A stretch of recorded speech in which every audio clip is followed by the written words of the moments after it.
Gandang araw! May package akong dumating. Yung in-order ko sa Coach. Unbox po natin. Tamang-tama, ang payong pala na in-order ko ang dumating. Tag-ulan kasi dito kaya na-order ako. At dahil sale siya, pinob ko na. Never pumasok talaga sa isipan ko na bumili ng payong galing sa Coach.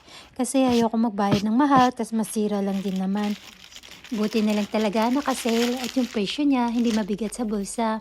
Hindi masakit sa kalooban kung masira siya in the future. Yung payong kong luma kasi, nadala ko na yan kahit saan. Walang brand pero nagtagal siya. Kaso nung dinala ko sa vacation ko last month sa Pinas, ang nangyari, ang hirap na niyang buksan. Nilagyan ko na siya ng oil para magbukas ulit. Pero bumili ako nito dahil umuulan ngayon at kailangan ko talaga ng payong.